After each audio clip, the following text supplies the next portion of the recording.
நான் உங்க சாய்னிஷா. இன்னைக்கு ஒரு ஆச்சரியமான இடத்துக்கு உங்களை அழைச்சிட்டு போகவிருக்கேன். ஜீவசமாதியான மௌனமொழி சித்தரை பத்தியும் இப்பவும் அவரை போலவே வாழ்ந்துட்டு இருக்கிற ஒரு மௌன சித்தரையும் தான் ஒரு சேர இன்னைக்கு மீட் பண்ணவிருக்கோம். தமிழகத்தோட எல்லையோர மாவட்டமான நாகர்கோவில்ல நான் இப்போ டிராவல் செய்துட்டு இருக்கேன். அங்க இருக்கிற மௌனமொழி சித்தர் ஜீவசமாதியை தான் நான் முதல்ல பார்க்கவிருக்கேன். பார்வையிலேயே எதிரில் நிற்பவரை கலங்கடிக்கும் மௌன சித்தர். நாங்க அவரை யோகிராம் சுரத்குமார் தான் சுவாமி இந்த ரூபத்தில் இருக்காருன்னு எனக்கு நம்பாங்க. சாய் நிஷாவுக்கு ஏற்பட்ட மிஸ்டிக்கல் எக்ஸ்பீரியன்ஸ். இதோ மௌனமொழி சித்தர் சமாதிய ரீச் பண்ணிட்டேன். முன்னெல்லாம் ஜீவ சமாதினா அடையாளத்துக்காக ஒரு கல்ல நட்டு வச்சிருப்பாங்க. இப்ப அத மிகப்பெரிய கோயிலா மாத்திடுறாங்க. மௌனமொழி சித்தர் ஜீவ சமாதியோட கருவறை வாசல்ல 2 பேர் உட்கார்ந்திருந்தாங்க. என்ன அறிமுகம் செய்துகிட்டனா அவங்க கிட்ட பேச்சு கொடுத்தேன். இவர்தான் சுகதேவன் சாமி. மௌனமொழி சித்தர் ஜீவ சமாதிய இவரோட குடும்பம் தான் தலைமுறை தலைமுறையா நிர்வகிச்சுட்டு வராங்க. மௌனமொழி சித்தர் கருவறையில லிங்கத்தை வச்சு வழிபட்டுட்டு இருக்காங்க. இந்த லிங்கத்துக்கு கீழே தான் மௌனமொழி சித்தரோட ஜீவ சமாதி இருக்கு. இந்த போட்டோவில் இருப்பதுதான் மௌனமொழி சித்தர். இந்த போட்டோ அவர் ஜீவசமாதி ஆகி ஒரு நாள் கழிச்சு எடுத்ததா சொல்றாங்க. ஆச்சரியமா இருக்கு. தியானத்துல அமர்ந்திருக்கிற ஒருத்தர் தன்னிலை மறந்து இயல்பா ஒரு புன்னகைய உதிர்த்து விட்ட மாதிரி இருக்காரு மௌனமொழி சித்தர். மௌனமொழி சித்தருக்கு பூர்வீகம் தமிழ்நாடா இருந்தாலும் கேரள தலைமை செயலகத்துல அவரோட அப்பாவுக்கு வேலை கிடைச்சதால கேரளா போய் இருக்காங்க. அங்கதான் மௌனமொழி சித்தர் பிறந்திருக்காரு. மௌனமொழி சித்தர் பிறந்த நாள்ல கேரளாவுல உள்ள கிருஷ்ணன் கோவில்ல நாதஸ்வரம் முழங்கி இருக்கு. அத பார்த்துட்டு வேதம் படிச்ச பெரியவங்க எல்லாம் பிறந்திருக்கிறது சாதாரண குழந்தை இல்லைன்னு பரபரப்பா பேசியிருக்காங்க. சுவாமி ஜென்மமான உடனே இந்த கேரளாவில் ஒரு மலையங்கீழ் என்ற இடத்தில் சுவாமி ஜென்மானவுடன் அங்கு இருக்கின்ற அந்த கிருஷ்ணன் கோயிலில் நாதஸ்வரம் முழங்கி இருந்து சாதாரண அங்கிருந்த மக்கள் எல்லாம் அந்த டைமில் அவர் கூட இருந்தவரெல்லாம் இது சாதாரண மனிதர்கள் அல்ல என்று ஜோல்சியர்களும் அங்கு வந்த பெரியோர்களும் அந்த குடும்பத்தாரும் அதிசயமாக இருந்தார். 3 வயது 4 வயது 5 வயது இருக்கும்போது ஏதாவது உணவுகளை கொடுத்தால் அந்த உணவை அப்படி எடுத்து காக்கைக்கு கோழிக்கு அப்படி கொடுப்பாங்க. குழந்தையில இருந்தே தனக்குன்னு தனி பாதையில வளர்ந்த மௌனமொழி சித்தர் பெரியவரானதும் மயானத்துல தியானம் செய்ய ஆரம்பிச்சிருக்காரு. அதிர்ச்சி அடைஞ்ச பெத்தவங்க கேரள தலைமை செயலகத்துல வேலை வாங்கி கொடுத்திருக்காங்க. அதுதான் மௌனமொழி சித்தர் வீட்டோட இருந்த கடைசி நாள். புத்தரை போல வீட்டை விட்டு வெளியேறி போயிருக்காரு. வெறும் கோமணத்தை மட்டுமே ஆடையா உடுத்திக்கிட்டு வீட்டை விட்டு போனவரு திரும்ப இந்த இடத்துக்கு வரும்போது சித்தரா வந்திருக்காரு. ஜீவசமாதி ஆன பின்னால அவரோட வைப்ரேஷன் இந்த இடத்துக்கு வேண்டுதலோட வர பக்தர்களுக்கு நிவர்த்தி கொடுக்கிற இடமா மாறி இருக்கு. அடுத்ததா சுகதேவன் சாமி என கோயிலை பார்க்க அழைச்சிட்டு போனாரு. விசாலமான திறந்த வெளியில காற்றோட்டமான இந்த இடத்துல இருக்கிற அணையா விளக்க எனக்கு முதல்ல காமிச்சாரு. மௌனமொழி சித்தர் வழிபட்ட நாக சிலைய எனக்கு காட்டினாரு சுகதேவன் சாமி. சுகதேவன் சாமி கிட்ட இருந்து நான் கிளம்ப தயாரானேன். அப்போதான் தமிழக கேரள எல்லை பகுதியில இருக்கிற வாழும் மௌன சித்தர் பத்தி என்கிட்ட சில தகவல்களை சொன்னாரு சுகதேவன் சாமி. மௌனகுரு சாமி சித்தர் பீடத்தில் இந்த வாழும் சித்தர் மௌன சுவாமி ஒரு வருட காலம் அங்கே இருந்தாங்க. அங்கே இருந்து பல அற்புதங்களும் பல பேர் அங்கே அவரை தரிசனத்துக்காக வருவாங்க. இந்த ஜீவ சமாதியில 1 வருஷம் தங்கி தியானத்துல இருந்திருக்காரு மௌன சித்தர். கிட்டத்தட்ட 20 வருஷத்துக்கு மேலா பேசாம இருக்கிற அவரை பார்க்க உடனே நான் ஆர்வத்தோட கிளம்பினேன். தமிழக கேரளா எல்லை பகுதியில இருக்கிற காரக்கோடு கிராமத்துக்கு போயிட்டு இருக்கேன். இது வரைக்கும் எனக்கு கிடைச்ச தகவல் படி அவரு பேசி 20 வருடம் ஆகுதுன்னு சொல்லி இருந்தாங்க. அப்படின்னா அவரை பத்தி எப்படி தெரிஞ்சுக்கிறதுன்னு எனக்கு ஒரே யோசனையா இருக்கு. காடு, மலை, ஏரின்னு எவ்வளவு அழகா இருக்கு பாருங்க இந்த இடங்கள்.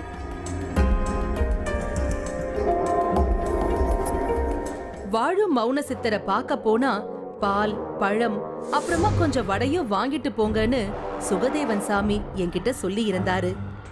வழியில இருந்த கடைகள்ல அவரு சொன்ன பொருட்களை எல்லாம் வாங்கிக்கிட்டேன். இதுதான் காரக்கோடு கிராமம். வாழும் மௌன சித்தர் வீட்டுக்கு போற பாதை அலிபாபா குகைக்குள்ள போற மாதிரி போய்கிட்டே இருந்தது. இந்த குடிசையில தான் அவர் வசிக்கிறதா சொல்லி இருந்தாங்க.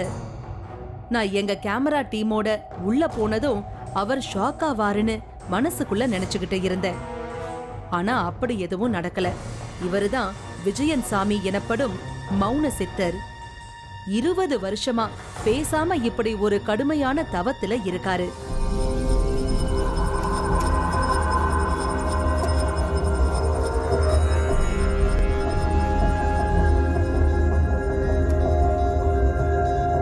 நான் போனதுமே அவரோட கண்கள் என்ன என்னமோ செய்யறத போல எனக்கு ஒரு ஃபீல் ஆச்சு. ரொம்பவே பவர்ஃபுல்லா இருக்கு இவரோட கண்கள். தவத்துல இருக்கிறவங்களுக்கு ஒரு தனி தேஜஸ் வரும்னு நான் கேள்விப்பட்டிருக்கேன். அப்படிதான் இவரும் பார்க்க ரொம்பவே தேஜஸோட இருக்காரு. நான் அவருக்காக வாங்கிட்டு வந்திருந்த பழத்தையும் வடையையும் அவர் முன்ன வச்சேன். பாலை அவங்க அம்மா கிட்ட கொடுக்கணும்னு சொல்லி இருந்ததால நான் அவங்க அம்மா கிட்ட பாலை கொடுத்தேன். திரும்பவும் நான் மௌன சித்தர் எதிர்ல வந்து உட்கார்ந்துகிட்டேன். மௌன சித்தர் பேச மாட்டாரு அப்படிங்கறதுனால என்னோட வாய்க்கு பூட்டு போட்ட மாதிரி உணர்ந்தேன். ஆனா அவர் என் கண்ணை பார்த்தாரு. நானும் இப்ப அவர் கண்ணை பார்த்தேன். கொஞ்சம் முறைக்கிற மாதிரி பார்க்க ஆரம்பிச்சிட்டாரு. நம்ம என்ன தப்பு பண்ணிட்டோம்னு இப்படி முறைக்கிறாருன்னு எனக்கு யோசனை வந்து போச்சு. நானும் அவரு கண்ணை நகர்த்துவாருன்னு பாக்குறேன். அவர் பார்வைய நகர்த்துற மாதிரியே தெரியல. நான் திரும்பிடலாம்னு நினைச்சேன். ஆனா என்னால அவர் பார்வைய விலக்கிட்டு திரும்ப முடியல. கண்ணாலேயே என்ன லாக் பண்ணி வச்சிருக்காரு. என்னால அவரோட பார்வையில இருந்து அசையவே முடியல. அப்பதான் அவர்கிட்ட நான் சில வேண்டுதல்களை வைக்கலாம்னு மனசுக்குள்ள நினைச்சேன். ஆனா வாய் திறந்து சொல்லல. ஆனா மௌன சித்தர் ஏதோ புரிஞ்ச மாதிரி தலைய அசைச்சாரு.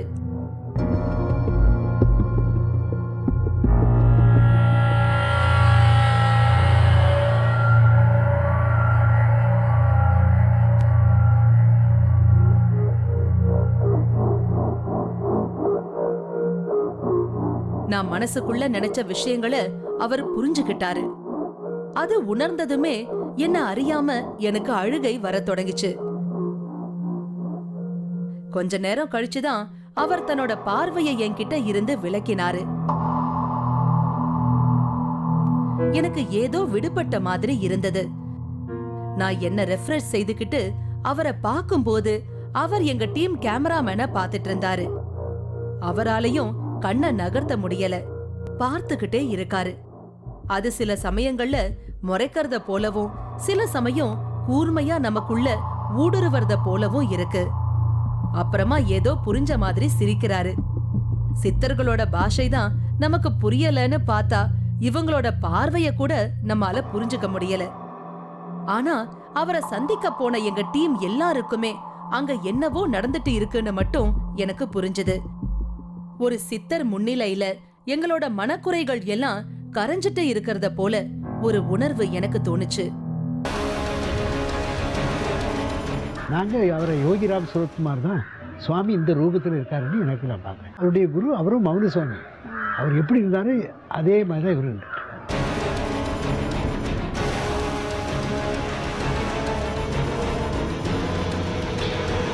மூன்றாவது கண் இடைவேளைக்கு பின் தொடரும்.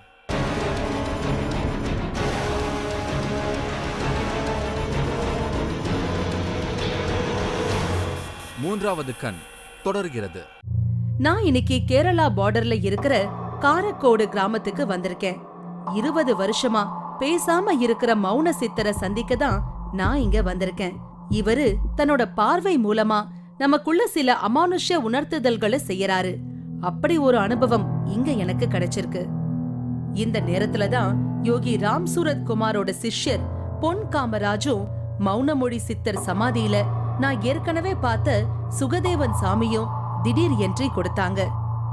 பொதுவா குரு நிலையில இருக்கிற சித்தர்களை தேடியோ இல்ல சாமியார்களை தேடியோ சாதாரணமான மக்கள் வராங்கன்னா அவங்களோட பிரச்சனையோட தீர்வுக்காக வராங்கன்னு அர்த்தம். யோகி ராம் சூரத் குமாரோட சிஷ்யரான பொன் காமராஜ் மௌனமொழி சித்தர் பீடத்துல இருந்த சுகதேவன் சாமிகள் எல்லாம் இங்க வராங்கன்னா அதுக்கு காரணம் அவங்க தங்களோட ஆன்மீக பயணத்துல அடுத்த நிலைக்கு போறதுக்கான பவரை இங்க இருந்து பெற முடியும் அப்படிங்கறதுதான். பொன் காமராஜ் மட்டும் இல்லாம நிறைய விஐபிஸ் இங்க வந்து போறாங்க. ஆனா அவங்களோட விசிட் எல்லாம் விளம்பரப்படுத்தப்படாம அமைதியா இருக்குமா. ஏற்கனவே இங்க வந்து போன விஐபி ஒருத்தர் தன்னோட கோடிக்கணக்கான சொத்துக்களை பாகம் பிரிக்க முடியாம பிரச்சனைகள் வருவதா சொல்லி மௌன சித்தரை பாத்துட்டு போயிருக்காரு. இங்க வந்து பாத்துட்டு போனதுக்கு அப்புறம் பிரச்சனை முடிவுக்கு வந்ததா சொல்றாரு பொன் காமராஜ். சொத்து சம்பந்தமான பிரச்சனை இருந்து யூகேல இருந்து வந்திருந்தாங்க.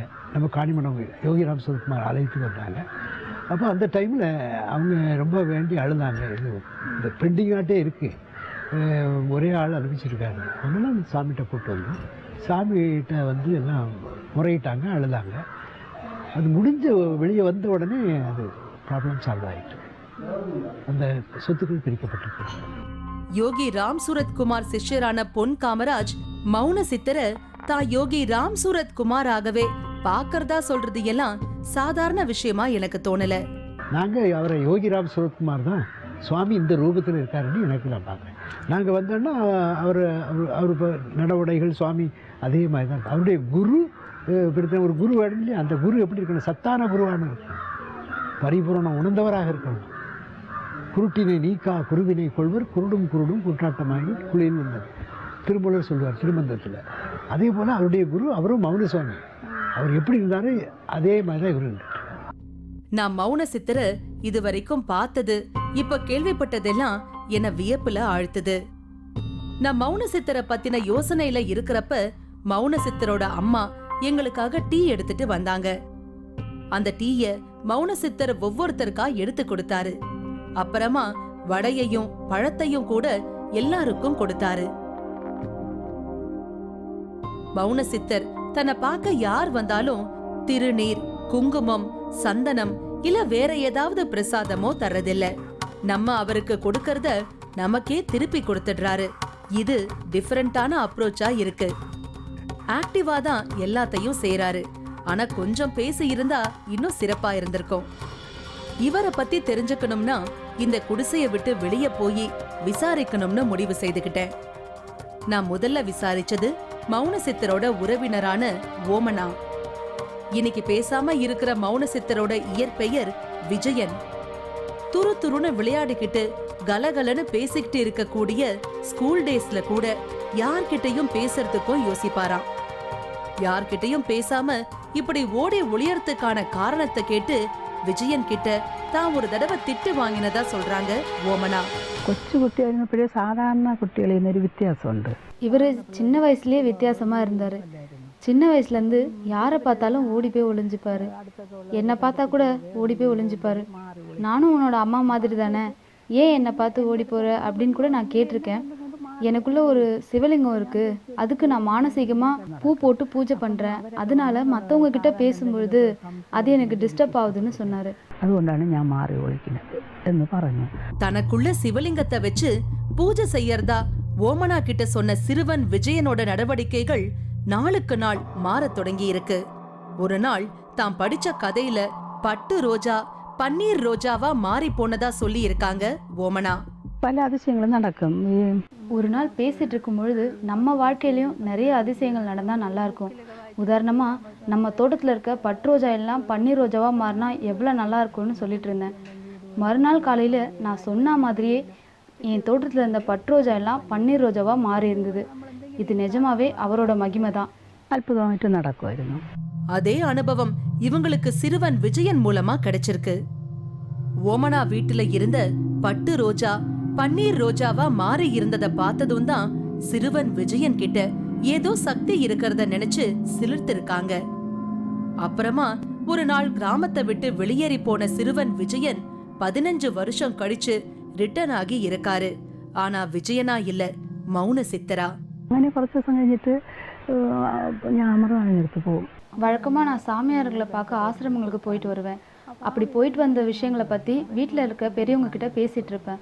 இதை எங்கேருந்தோ கேட்டுட்டு இருந்த இவர் திடீர்னு மறுநாள் காணாமல் போயிடுவார். ஊரில் உள்ளவங்க எல்லாம் நான் சொல்லி தான் அவர் காணாமல் போயிட்டதா சொல்லுவாங்க. ஒரு தடவை ஒருத்தர் பிரசன்னம் பார்க்க வந்திருந்தார். அவர்கிட்ட இவரை பற்றி கேட்டாங்க. அப்படி கேட்டப்ப இவர் எங்கேயும் ஓடி போகல, ஒரு கோவிலில் ஒரு ஆசிரமத்தில் தியானம் பண்ணிட்டு இருக்கிறதா சொன்னார். அந்த அபேத ஆசிரமத்தில் இரவு முழுக்க பூஜைகள் நடக்கும். மணிக்கு ஒரு தடவை அர்ச்சகர்கள் மாறி மாதிரி பூஜை பண்ணுவாங்க. இவர் இருந்தா இவரே தான் இரவு முழுக்க அங்க பூஜை பண்ணுவாரு. இது விளக்குന്നത് ஜெபிக்கும்.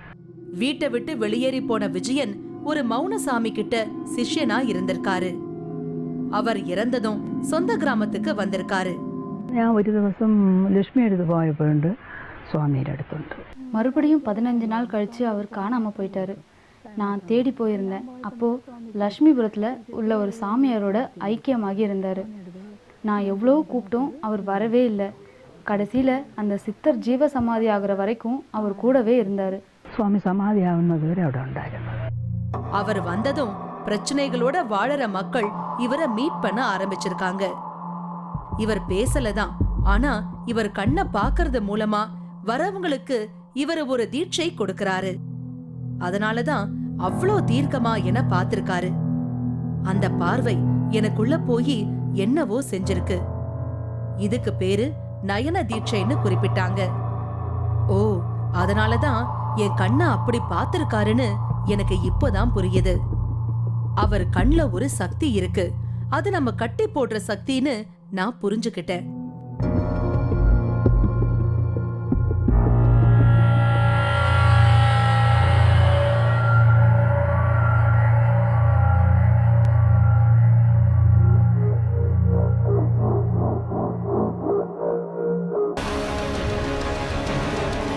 மகான்களும் சித்தர்களும் இந்த மாதிரி பார்வையிலே அந்த நோயோ கர்மாக்கள் நம்ம முன்னால் செய்த கர்மாக்கள்லாம் நம்ம பின்னால் இருக்கும், அதையெல்லாம் அழிச்சிடுவாங்க.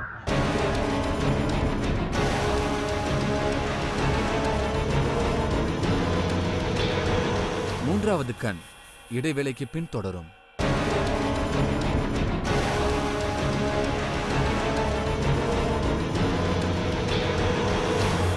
மூன்றாவது கண் தொடர்கிறது. இன்னைக்கு நான் கேரளா பார்டர்ல இருக்கிற காரக்கோடு கிராமத்துக்கு வந்திருக்கேன். 20 வருஷமா பேசாம இருக்கிற மௌன சித்தர் தன் பார்வையாலேயே எதிரில இருக்கிறவங்களுக்குள்ள சில அமானுஷ்ய உணர்த்துதல்களை செய்யறாரு.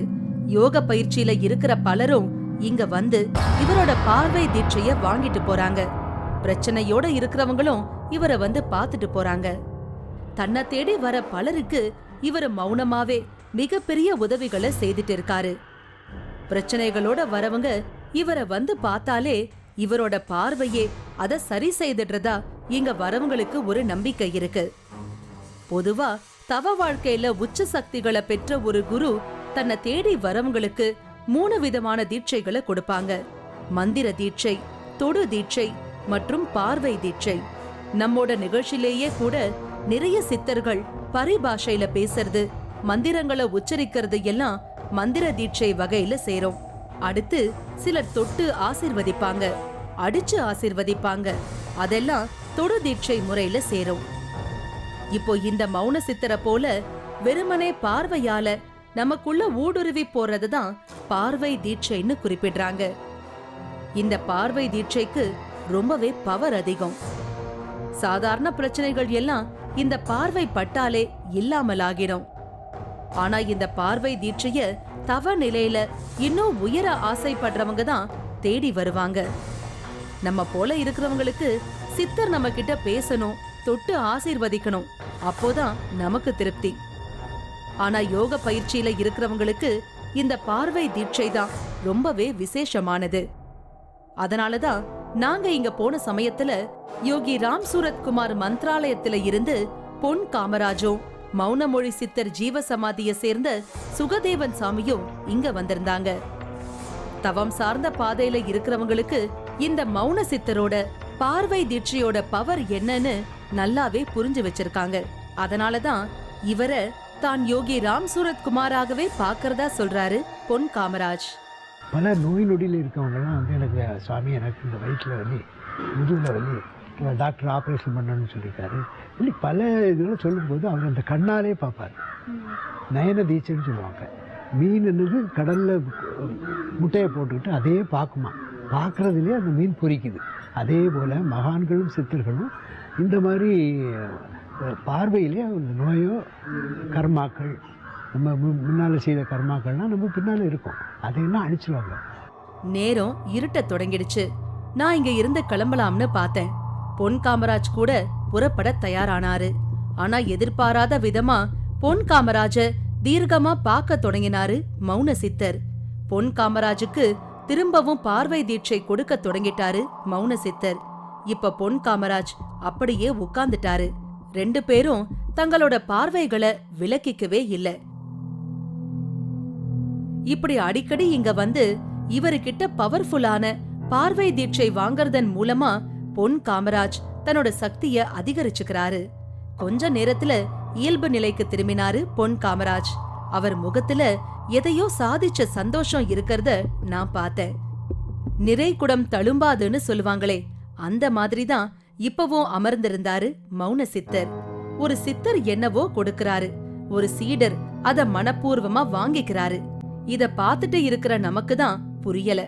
ஆனா அங்க சூட்சமமா ஏதோ ஒரு பரிமாற்றம் நடந்திருக்கிறத மட்டும் நான் புரிஞ்சுக்கிட்டேன். நானும் அவர்கிட்ட ஆசீர்வாதம் வாங்கிட்டு அங்க இருந்து திரும்பினேன்.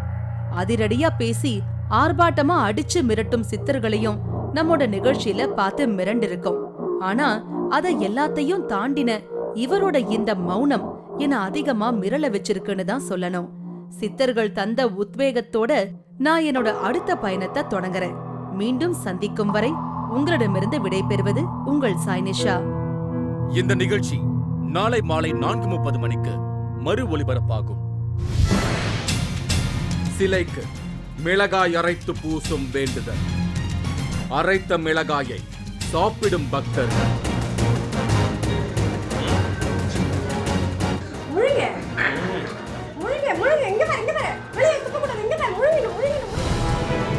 ஒரு பெண் சித்தரின் ஜீவசமாதியில் அரங்கேறும் வினோதம். நீங்களும் இந்த திகில் பயணத்தில் கலந்து கொள்ள ஒரு வாய்ப்பு. 3வது கண் டிவி ஷோ என்ற ஃபேஸ்புக் பக்கத்தில் எங்களோடு இணைந்திடுங்கள்.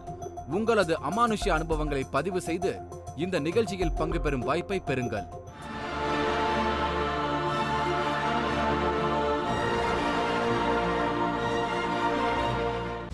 நான் பைத்தியக்காரனா? ஏங்க, நீ காவடி எடுத்துன்னு போனியோ, சிவனை கும்பிட்டியோ, நீ அல்லாவை கும்பிட்டியோ, நீ கிருஷ்ணனை கும்பிட்டியோ, எனக்கு தேவையில்லைங்க.